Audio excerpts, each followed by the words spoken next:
ನಮಸ್ಕಾರ. ಏಷ್ಯಾನೆಟ್ ಸುವರ್ಣ ನ್ಯೂಸ್ನ ವಿಶೇಷ ಜಾತಕ ಫಲ ಕಾರ್ಯಕ್ರಮಕ್ಕೆ ಸ್ವಾಗತ. ನಾನು ಅಮೃತ ಗೌಡ.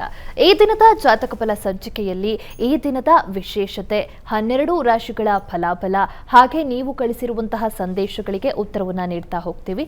ಮೊದಲಿಗೆ ಪ್ರಾಜ್ಞರಾದಂತಹ ಶ್ರೀಕಂಠ ಶಾಸ್ತ್ರಿಗಳನ್ನ ಕಾರ್ಯಕ್ರಮಕ್ಕೆ ಸ್ವಾಗತಿಸಿಕೊಳ್ಳೋಣ. ಶಾಸ್ತ್ರಿಗಳೇ, ಕಾರ್ಯಕ್ರಮಕ್ಕೆ ಸ್ವಾಗತ. ತಮಗೆ ನಮಸ್ಕಾರಗಳು. ಶಾಸ್ತ್ರಿಗಳೇ, ಮೊದಲಿಗೆ ಈ ದಿನ ಸೋಮವಾರ, ಈ ದಿನದ ಪಂಚಾಂಗದ ವಿಶೇಷತೆಯನ್ನ ತಿಳಿಸ್ಕೊಡೋದಾದ್ರೆ. ಶ್ರೀ ಗುರುಭ್ಯೋ ನಮಃ. ಹರಿ ಓಂ. ಮೂರ್ತಿತ್ವೇ ಪರಿಕಲ್ಪಿತ ಶಶಿಭೃತೋ ವೃತ್ಮ ಪುನರ್ಜನ್ಮನಾಂ ಆತ್ಮೇಚಾತ್ಮವಿದಾಂ ಕೃತಶ್ಚಿಯಜತಾಂ ಭಕ್ತ ಅಮರಜ್ಯೋತಿಷಾಂ ಲೋಕಾನಾಂ ಪ್ರಳಯೋದ್ಭವ ಸ್ಥಿತಿ ವಿಭುಶ್ಚಾನೇಕಧಾಯ ಶ್ರಿತೌ ವಾಚನ್ನ ಸದತಾತ್ವನೇಕ ಕಿರಣ ತ್ರೈಲೋಕ್ಯ ದೀಪೋ ರವಿಹಿ. ಸಮಸ್ತ ವೀಕ್ಷಕರಿಗೆ ಶುಭೋದಯ, ಶುಭ ಬೆಳಗು. ಈ ದಿನದ ಸಂದೇಶಗಳನ್ನು ಪರಿಶೀಲಿಸುವ ಪೂರ್ವದಲ್ಲಿ ಹೊತ್ತಿನ ಪಂಚಾಂಗವನ್ನು ಗಮನಿಸಿಕೊಳ್ಳೋಣ. ಶ್ರೀ ಕ್ರೋಧಿನಾಮ ಸಂವತ್ಸರ, ಉತ್ತರಾಯಣ, ವಸಂತ ಋತು, ಚೈತ್ರ ಮಾಸ, ಶುಕ್ಲ ಪಕ್ಷವಾಗಿದೆ. ಈ ದಿವಸ ಸೋಮವಾರವಾಗಿರ್ತಕ್ಕಂಥದ್ದು. ಸಪ್ತಮಿ ತಿಥಿ, ಪುನರ್ವಸು ನಕ್ಷತ್ರ ಈ ದಿವಸ. ಈ ಚೈತ್ರ ಮಾಸದ ಸಪ್ತಮಿ ತಿಥಿ ಏನಿದೆ, ಇದನ್ನು ಸಂತಾನ ಸಪ್ತಮಿ ಅಂತ ಕರೀತಾರೆ. ಸಾಮಾನ್ಯವಾಗಿ ಈ ಸಂತಾನಾಪೇಕ್ಷೆಗೆ ಹಲವಾರು ವ್ರತಗಳಿದ್ದಾವೆ. ಪುತ್ರಾರ್ಥಿ ಯಾಗ ಅಂತಕ್ಕಂಥದ್ದಿದೆ, ಸಂತಾನ ಗೋಪಾಲನನ್ನು ಆರಾಧನೆ ಮಾಡ್ತಕ್ಕಂಥದ್ದಿದೆ, ರವಿ ಗರ್ಭರಕ್ಷೆಗೆ ಸೂರ್ಯನನ್ನು ಪ್ರಾರ್ಥನೆ ಮಾಡ್ತಕ್ಕಂಥದ್ದೂ ಇದೆ. ಅದಕ್ಕೆ ಸಂಬಂಧಿಸಿರ್ತಕ್ಕಂಥದ್ದು ಈ ಸಂತಾನ ಸಪ್ತಮಿ. ಹಲವು ಸಪ್ತಮಿಗಳಿದ್ದಾವೆ. ಅಚಲ ಸಪ್ತಮಿ, ಅಮುಕ್ತಾಭರಣ ಸಪ್ತಮಿ, ಭಾದ್ರಪದ ಮಾಸದಲ್ಲಿ ಕಾಣ್ತಕ್ಕಂಥದ್ದು. ಅಚಲ ಸಪ್ತಮಿ ನಾವೇನು ಈ ಮಾಘ ಮಾಸದಲ್ಲಿ ಕಾಣ್ತಕ್ಕಂಥದ್ದು. ಈ ಚೈತ್ರ ಮಾಸದಲ್ಲಿ ಸಂತಾನ ಸಪ್ತಮಿ ಅಂತ ಸೂರ್ಯನನ್ನು ಆರಾಧನೆ ಮಾಡ್ತಕ್ಕಂಥದ್ದು. ಸಪ್ತಮಿ ತಿಥಿ ಸೂರ್ಯನಿಗೆ ವಿಶೇಷವಾಗಿರ್ತಕ್ಕಂಥದ್ದು. ಈ ಸೂರ್ಯಗ್ರಹ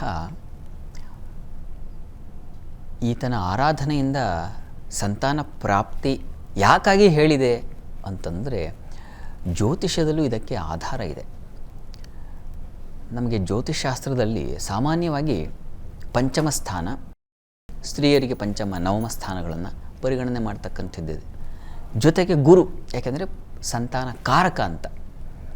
ಆದರೆ ತುಂಬ ಸೂಕ್ಷ್ಮ ಅಧ್ಯಯನ ಮಾಡಿದಾಗ ವರಾಹಮಿಹಿರ ಬೃಹಜ್ಜಾತಕವನ್ನು ಒಂದು ಸಲ ಪರಿಶೀಲಿಸಿಕೊಂಡಾಗ ನಮಗೆ ಗೊತ್ತಾಗುತ್ತೆ ರವಿ ಎಷ್ಟು ಮುಖ್ಯ ಸಂತಾನಕ್ಕೆ ಅಂತ.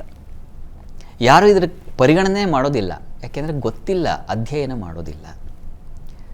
ಶಾಸ್ತ್ರದಲ್ಲೂ ಒಂದು ಮಾತಿದೆ, ಅದೇ ಬೃಹಜ್ಜಾತಕದಲ್ಲಿ ಏನು 2 ಆಧಾರವನ್ನು ಕೊಡ್ತಾರೆ ಅವರು. ರವೀಂದು ಶುಕ್ರಾವನಿಜೈಹಿ ಸ್ವಭಾಗಗೈಹಿ. ರವಿ, ಇಂದು, ಶುಕ್ರ, ಅವನಿಜ ಅಂದರೆ ಕುಜ, ಈ 4 ಗ್ರಹಗಳು ಬಹಳ ಮುಖ್ಯ. ಸ್ವಭಾಗಗೆ ಅವರು ಸ್ವನವಾಂಶವನ್ನು ತೆಗೆದುಕೊಂಡಿರಬೇಕು, ವರ್ಗೋತ್ತಮ ಆಗಿರಬೇಕು ಅಂತ. ಆಗ ರವಿಯಿಂದ ನೋಡಿ, ಪ್ರಧಾನವಾಗಿ ಅಲ್ಲಿ ರವಿಯನ್ನು ಹೇಳಿದೆ.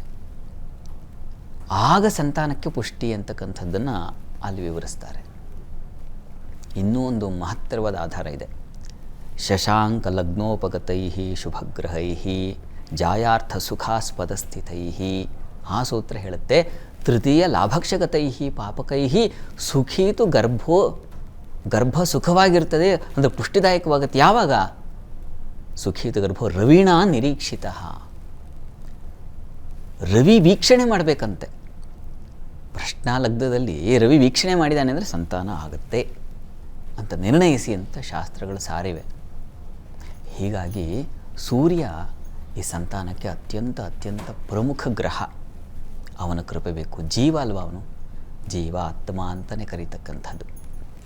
ಹೀಗಾಗಿ ಈ ದಿವಸ ಸೂರ್ಯನ ಆರಾಧನೆಯನ್ನು ಮಾಡ್ತಕ್ಕಂಥದ್ದು. ಸೂರ್ಯ ಆವಾಹನೆ, ಕಲಶ ಸ್ಥಾಪನೆಯೂ ಆಗಬಹುದು. ಕಲಶದಲ್ಲಿ ಸೂರ್ಯನನ್ನು ಪ್ರಾರ್ಥನೆ ಮಾಡಿ ಅಲ್ಲಿ ಸೂರ್ಯನಿಗೆ ವಿಶೇಷವಾಗಿ ನೈವೇದ್ಯ, ಗೋಧಿ ಪಾಯಸವನ್ನು ನೈವೇದ್ಯ ಮಾಡಿ ಆ ಪಾಯಸವನ್ನು ದಂಪತಿ ಸ್ವೀಕರಿಸಬೇಕು ಅಂತ.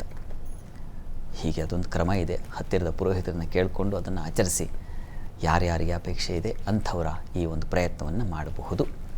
ಅಂತೂ ಈ ಸಂತಾನ ಸಪ್ತಮಿ ಕೇವಲ ಸಂತಾನ, ಅದು ಹೆಸರೇ ಸಂತಾನ ಸಪ್ತಮಿ ಅಂತ. ಅದರ ಜೊತೆಗೆ ಆರೋಗ್ಯವನ್ನು ಪ್ರದ ಮಾಡುತ್ತೆ, ಅದರಲ್ಲಿ ಸಂಶಯ ಇಲ್ಲ. ಯಾಕೆಂದರೆ ಗರ್ಭಪುಷ್ಟಿಯಾಗಬೇಕು ಅಂತಂದರೆ ಆರೋಗ್ಯ ಸದೃಢವಾಗಿರಬೇಕಲ್ವ. ಹೀಗಾಗಿ ಮೂಲದಿಂದ ಹಿಡಿದು ಫಲದವರೆಗೆ ರವಿ ಎಲ್ಲವನ್ನು ಕರುಣಿಸ್ತಾನೆ, ಅದರಲ್ಲಿ ಸಂಶಯವೇ ಇಲ್ಲ. ಹೀಗಾಗಿ ಸೂರ್ಯ ಪ್ರಾರ್ಥನೆ ಮಾಡಿಕೊಳ್ಳಿ ಈ ದಿವಸ. ಒಳ್ಳೆಯದಾಗಲಿ.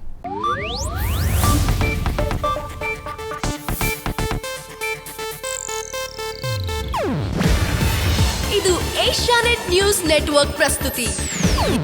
ನೀವು ನೋಡ್ತಿದ್ದೀರಾ ಏಷ್ಯಾನೆಟ್ ಸುವರ್ಣ ನ್ಯೂಸ್.